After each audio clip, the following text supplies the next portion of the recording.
morning, everyone. Welcome to this live webinar. My name is Kenneth Verbeeck. I'm a SAP Competence Lead at Flexo, and I have the pleasure to introduce you to two main topics today. So this is the agenda. At first, we have a large block about the SAP strategy for HR in the years to come. We will discuss some key dates, deployment options, very short, the innovations in SAP HCM, and why a personalized roadmap is important for you. The second big block is about the transition to S4HANA. We'll discuss how you can convert from ECC to S4HANA and a few technical topics. For practical reasons, the Q&A session is kept till the end of the webinar, but there's plenty of room for questions. Okay, so let's start with the SAP roadmap for HXM, a bit focused on payroll and time solutions. What is HXM move actually? HXM move means move from an on-premise to a cloud or a private cloud or public cloud solution, SuccessFactors. So this is a strategy to integrate more and more clouds into your landscape and to benefit from innovations that will address some of the emerging trends in HR. As you might already know, some dates are important in this story, and the maintenance for the current on-premise solutions will end one day. It's very important to stress that for each customer, there is a personalized journey, a tailored journey to the cloud. So SAP doesn't leave any customer behind while reimagining the future for payroll and time in the cloud. One of the things SAP has foreseen to help you moving to the cloud are those product innovations. And there are massive investments in core HR, on-premise and cloud integration with continuous workflow, for example. Core HR is the new EC platform. There's the new time tracking module in SuccessFactors, and there's also Employee Central Payroll. So a lot of innovations that allow you to move to the cloud. Now, let's come back on some of the key dates. I hope you are already aware, but if you still wonder, I will explain it for you. So your current ERP landscape is based on SAP ERP HCM. If you have a separate instance for HR, it's supported until 2027, with extended maintenance possible until 2030, but that is not really a recommended scenario. It might also be the case that you run your HR as a compatibility pack on an existing S4HANA system together with non-HR modules. And then you're really on a burning platform because that support ends end of 2025.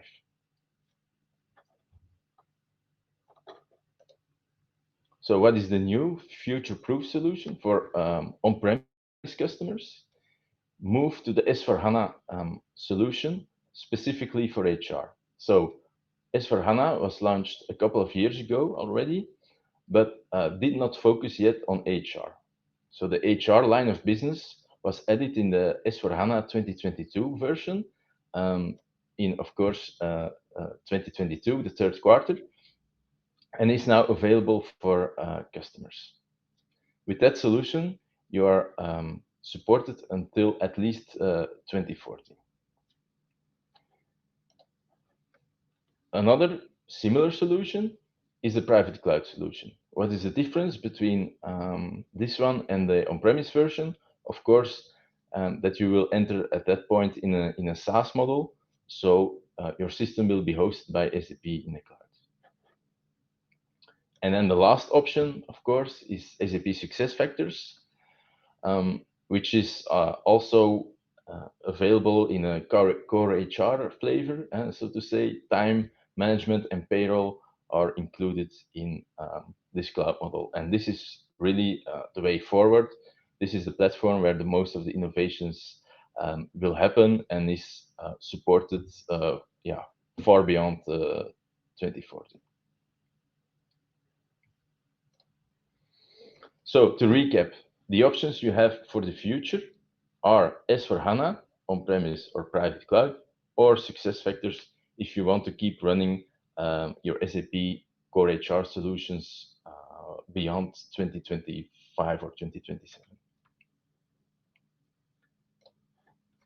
What is then the difference between the SuccessFactors cloud solution and the S/4HANA solution in HR version? Well, the most important distinction is that all innovations are focused on SuccessFactors. SAP reserves 95% of their development capacity for the SuccessFactors solution. This means a lot less innovation or merely only legal compliance is guaranteed for the S/4HANA solution. It's perfectly fit to keep on running your payroll and time. It's not a problem at all. SAP won't leave a customer behind, like I said. You will still receive legal updates, but there's not a lot of other innovation planned for the S/4HANA platform for HR solutions. So let's continue with a deeper dive in the deployment options. So we have the on-premise S4 variant. The H4S4 acronym is the official SAP abbreviation for HR on S4HANA.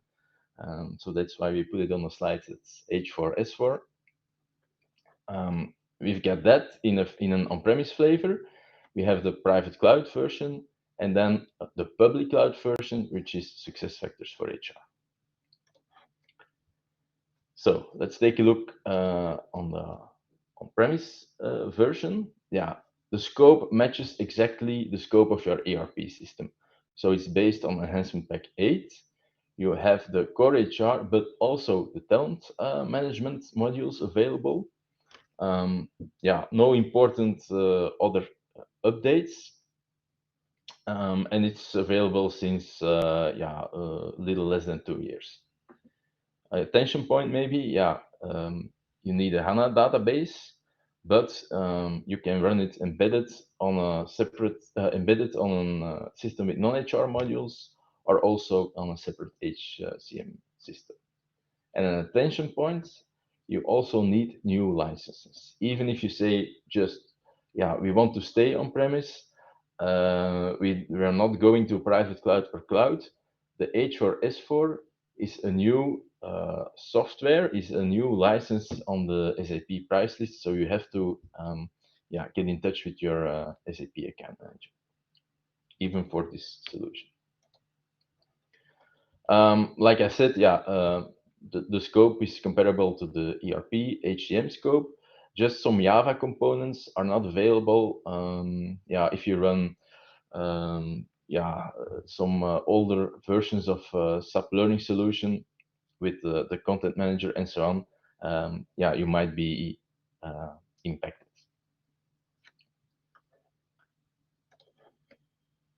Second deployment option is the private cloud option. What is then the difference with the on-premise version? Well, basically it's a SaaS deployed software. It's a software as a service. But the advantage is you can safeguard your prior investments. So the system you had before with customizations in payroll and time management can be lift and shifted to a private cloud, and you will have actually the same full flexibility to customize, modify, and even extend the system with your own business logic. What is actually the main difference is that talent management modules are not included in the private cloud.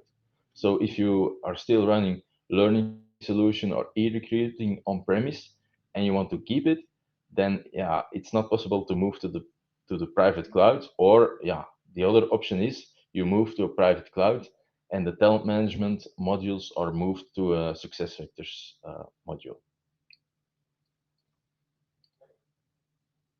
Yeah, the other benefit is that, of course, you can move to the cloud at your own pace, and that's a big benefit because this solution is also supported until 2040, but you can move with your actual system, lift and shift to a private cloud without having to convert your time and payroll into SuccessFactors solutions directly, which means you actually buy more time using this solution also.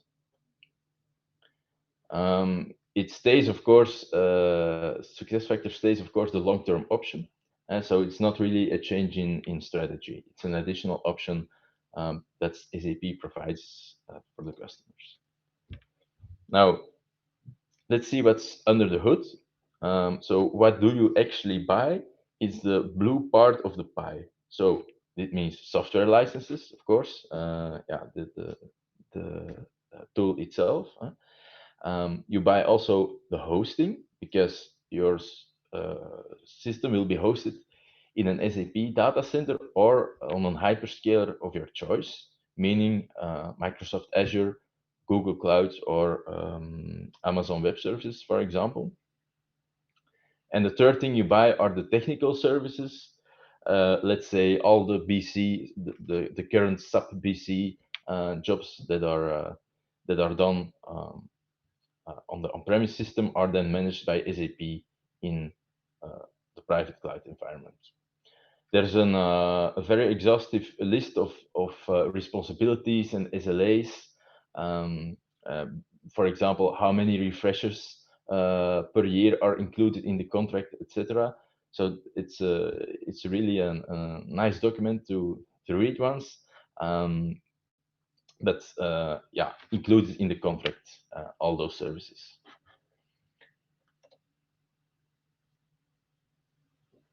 So then we have the last deployment option, and that is, of course, the cloud solution, SuccessFactors, which is the platform of the future. There are lots of examples of that innovation. For example, there is analytics built in. You can connect to SAP Analytics Cloud. Um, and it's all based on the SAP BTP, the Business Technology Platform, for easy to use integrations and a powerful employee experience with Fiori apps, for example, or Fiori look and feel in your SuccessFactors environment. There's also extensibility possible, of course, with cloud partner apps. For example, we have a competency matrix to add on top of the learning solution, or we have a tool to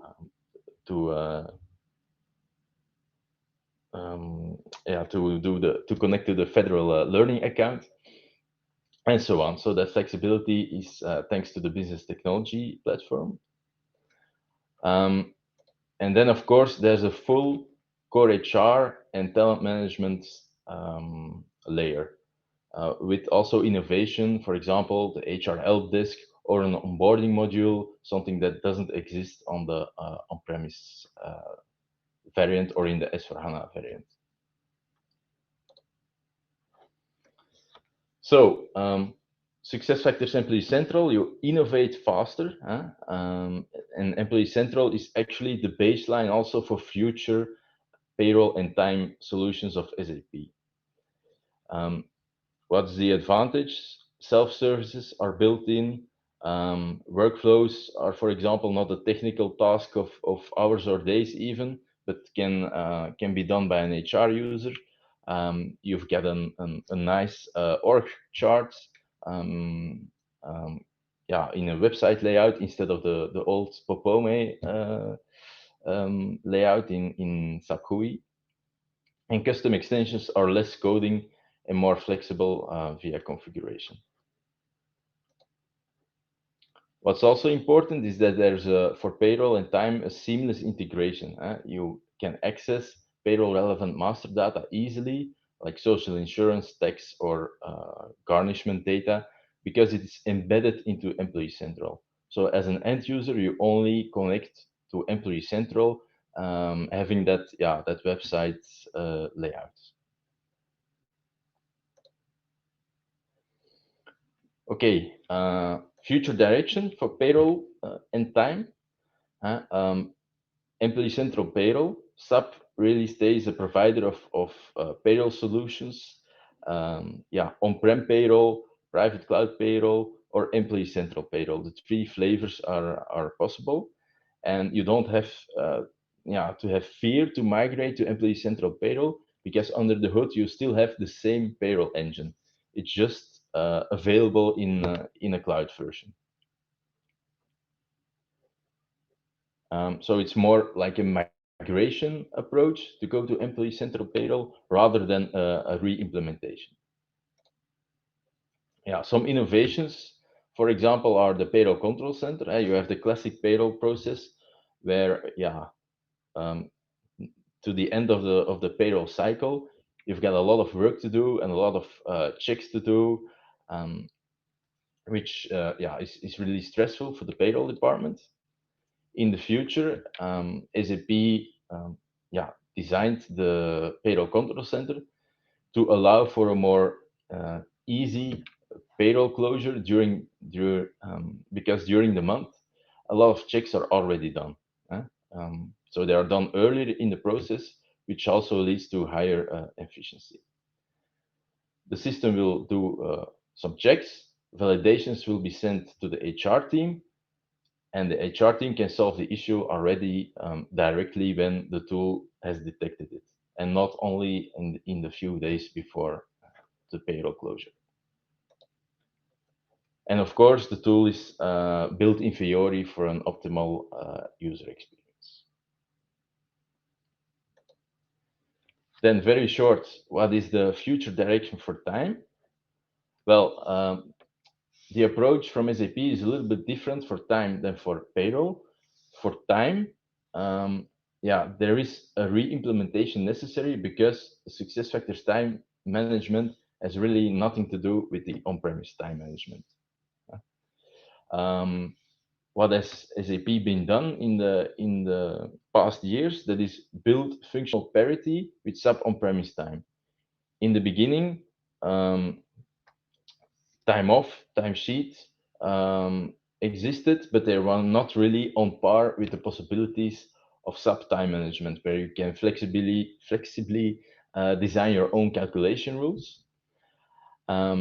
So SAP has designed time tracking, which is really the tool that will replace SAP on-premise time with actually the same functionalities. Same thing for timesheets. There's a connection between yeah, SuccessFactors time management and the S4 timesheet, so CATS actually. So that's an innovation which is really important for a lot of customers. And then on the roadmap, there is also a shift planning, a labor scheduling tool planned, and in the meantime even available to suit your needs for time management. So SAP, yeah, really did a lot of effort, or has really put a lot of effort in those innovations for core HR in SuccessFactors. But then, now that you've briefly seen, yeah, the deployment options and the innovation possibilities, you still might have questions about, yeah, how do I move as a customer to the cloud, to another SAP roadmap solution? Because, yeah, we have something specific like every customer. So, yeah, there's a no one size fits all approach. And there's also, yeah, differences in responsibilities, of course. On your on-premise system, you are responsible for everything. You deploy it in your own data center. You have to yeah, hire consultants or internal staff to do the BC services, the application maintenance, and so on.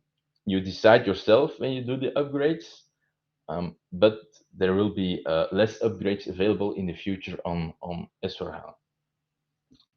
In the private cloud, yeah, you can choose to do an upgrade, and SAP installs that update for you on the cloud system, of course, because it's hosted by SAP.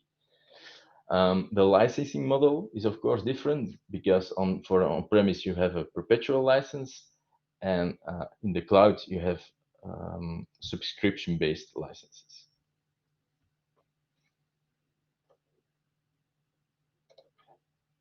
So for every customer, there's a personalized journey and a personalized evolution on that HR landscape. We've seen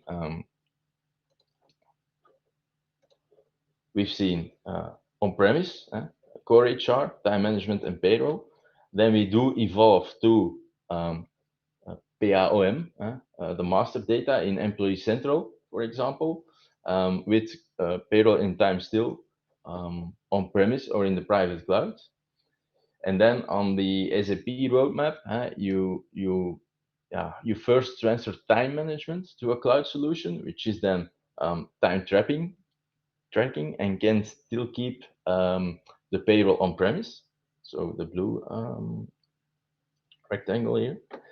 And then in the end, you end with a full cloud solution, meaning you use time tracking, Employee Central, all your core HR process, and of course, talent management processes are in the cloud. How can we advise you? There's like a decision tree that you need to take, but we're happy to help you with how you have to build your own path to the right solution. You can end up with a full cloud, or you can, in the meantime, use the private cloud as a buffer solution to buy some time and have your talent management only in the cloud. Or you can still keep core HR on-premise, of course. So let's move on to the second big block of our presentation for today and take a deeper dive into the transition to S/4HANA.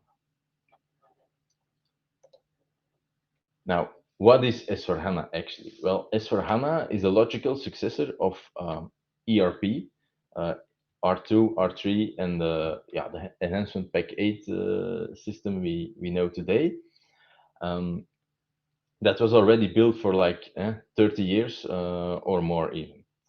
What has SAP obtained? Well, SAP has simplified processes and got rid of, for example, redundant codes that is no longer needed, and started from scratch with software written to also benefit from the HANA database. So S/4HANA already exists since 2015, let's say. And since 2022, SAP added the HR line of business to the S/4HANA platform.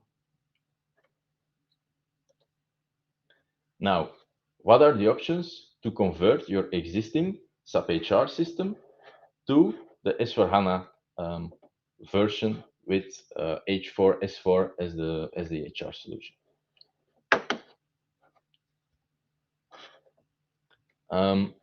First option is to do a system conversion. That will be the option that will be most used by you. And it means it's a conversion of the complete system, configuration, and data to an S/4HANA on-premise or an S/4HANA Cloud Private Edition version. Two other options are available, but the first one, a new implementation, might be not relevant for HR only, because a new implementation is, for example, the case when you decide, okay, our system has evolved also 25 years. There's a lot of redundant coding, customizing, which is even not used anymore. We will start from scratch and then build only the new business processes we need.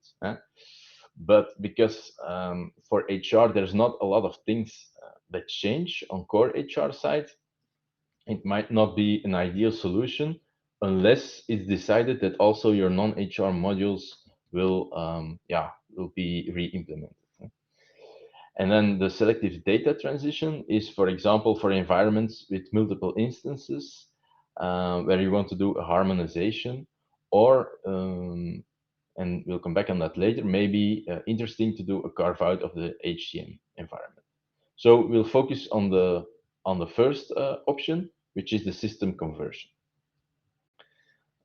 There's something to add. When you are already on S4HANA and you want to move to a private cloud edition, you of course don't need to do a full system conversion, but you can to the cloud, but you can actually do a system copy from an on-premise S4HANA system to a private cloud S4HANA edition. And this option might be very interesting for customers which are running HR as the compatibility pack, and where the support ends December 2025. Because actually, yeah, you are already running your HR on an S4HANA system. Then it becomes, yeah, also quite easy to move it at that point to a private cloud edition, and then do the activate the business functions to use the new software variant H4S4. So in that option, the conversion is a little less, yeah,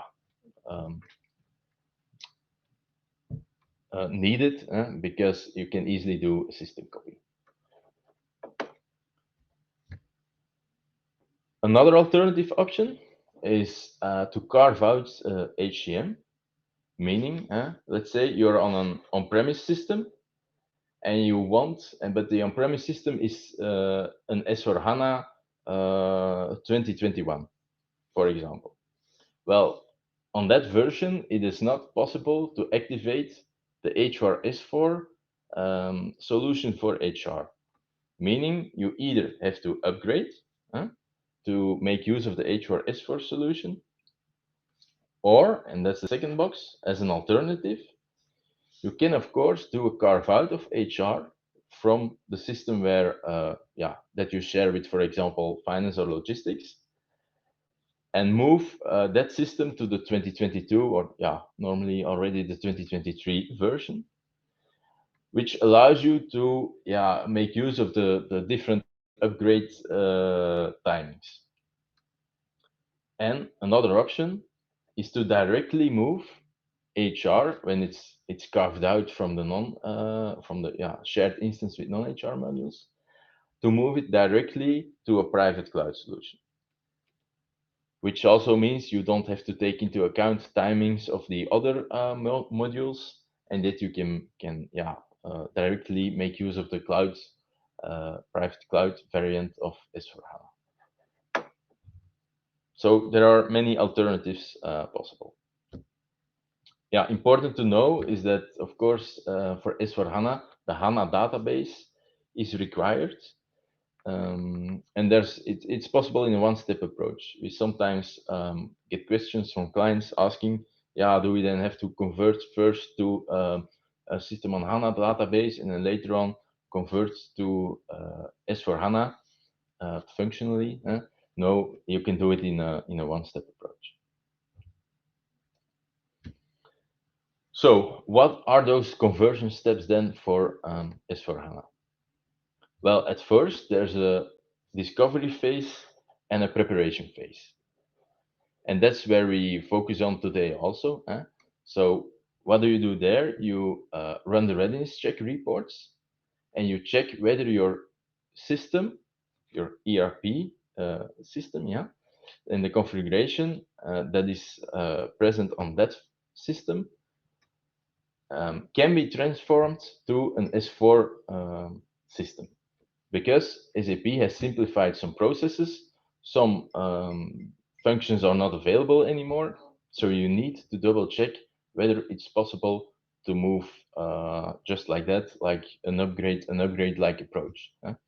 Because if there are blocking simplification items on the list, then it's even not possible to run the software upgrade manager.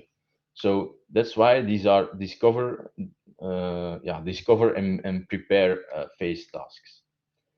Next to that, it's important to do a custom code analysis. and we'll come back on that later. So what is that readiness check? Well, readiness check is a tool that SAP provided, actually a website where you can upload all kind of files. And where do you get all these files? Of course, from your current ERP system. And there are a lot of extraction reports that SAP provides, which allow you to extract the use of custom codes, which modules you use on premise. Do you use the learning solution or not? Which tables are filled, and so on. Which iDocs you use. It's a whole list of a kind of a system analysis that you do and that you extract and upload to the SAP website. And then SAP provides you with a lot of nice graphs and feedback on your current system, and most importantly, with a simplification item list that is relevant for you. So what are those simplification items? Like I said, these are changes between ECC and S4HANA that are documented in a large catalog. So it's if you open the PDF, it's like a 1,000-page document with all changes between ECC and S4HANA, and it's updated with every new release of S4HANA. And there's also on the website version, you can click on the note with an explanation of each simplification item, and the note also contains information how to mitigate the risk, or what is the relevant replacement application. For example, if you say I'm using e-recruiting, I'm moving to a private cloud solution. Okay, e-recruiting will not be supported, but the alternative is to use SuccessFactors recruiting. So, we've talked about the simplification item check reports. There are, multiple things important for HR. Activation of business partners, and which model you will use to generate them, and because that it's an important topic in S4HANA, also for non-HR modules. Changes in travel and expense, changes in time and payroll. For example, some function modules that are not allowed anymore on S4HANA. Manager's desktop that needs attention, and so on. The custom code analysis. The focus here is in which way the custom code needs to adapt, because some functionalities aren't available anymore in S4HANA, and by consequence, the technical objects that belong to that redundant feature, aren't available anymore for custom coding. So there are some reports that SAP provides. There's also the ABAP test cockpit to discover how much of your custom code is impacted. Talking about custom code, there's a new ABAP platform also. So the SAP NetWeaver versions will be transferred to ABAP platform version with a year indicating the version on S4HANA. The custom code analysis, like I said, a very important topic. You do the custom code scoping and then the code checks, and SAP provides a custom code migration app for that. And it's very important to do this in the preparation phase, because at first you will need to do a conversion to make your code HANA compliant, which means it can be run on a HANA database, so you will have to adapt some select statements, etc. That step can be done upfront of the update to or upgrade migration to S4HANA. And then once the system is converted, there is some custom codes. You can actually do the custom code adaptations on the fresh S4HANA system. So HANA compliancy can be done upfront. Custom codes adaptations can be can also be done upfront, but are most of the time done in the second phase when the S/4HANA system is in use. Then, yeah, data consistencies are also a topic for other modules, financial data quality, asset accounting, but also for HR data, of course. Then other topics we cover in an S/4HANA assessment are integrations, SAP to SAP, of course, not an issue because that's foreseen and supported out of the box. But we also need to take a look on your file-based integrations. Certainly, when you move to a private cloud, but because that's a bit stricter concerning that type of integration. IDOCs to review, etc. And then, of course, there's also a recommendation to use new Fiori applications. For example, for HR, there will be a new Fiori application for learning solution. So, how can we help you? We've seen a lot of topics. What are the activities you need to do? Which deployment model will I use in the future? How will my project look like?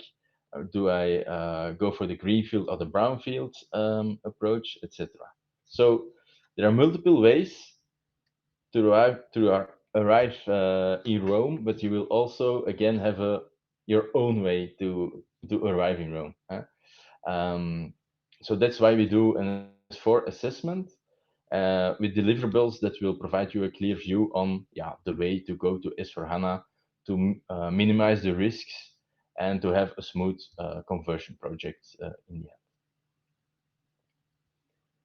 end. This is a sample S4 assessment report that we will deliver when doing such an assessment. So, to conclude, during this webinar, we gave a first hint of what the roadmap is about and which type of decisions and work you might expect the coming years when applying that roadmap. So know that we are there to help you, that every customer has a unique HXM roadmap. It's not a one-size-fits-all approach. There are also different options to convert to S/4HANA, and we have assessment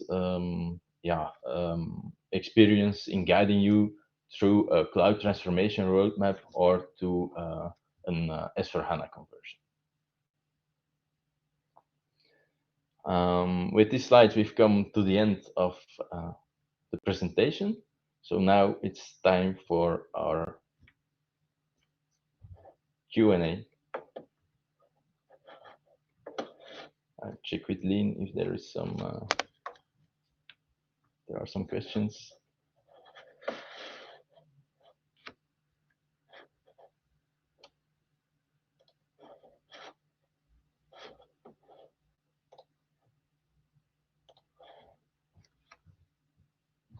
If there are no questions and everything was clear, that's very good news. Then we there's one question appearing.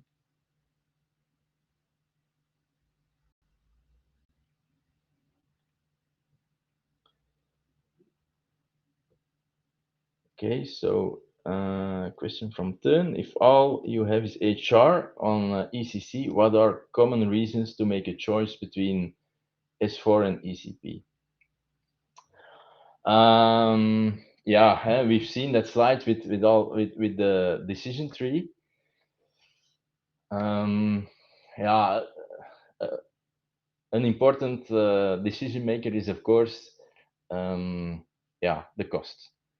Because if you only have HR on one, if you only have HR running on an ECC system, then keeping alive that ECC system will have a cost for hardware, hardware BC services, which will probably be cheaper via a cloud subscription. Dus that's in that case, I think that's the main decision maker. Because if you don't have to take into account other non-HR modules, then it means that you have to pay the cost for the system only from let's say the HR department or the HR manager who is the sponsor of the whole SAP environment, actually.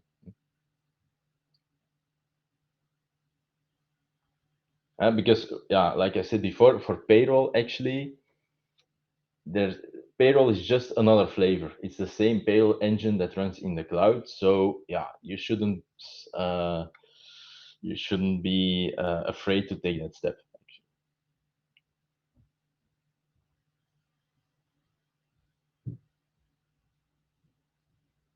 Okay, I don't see any other questions popping up. So thank you for your attention, and we'll hope to see you in a next webinar for HR.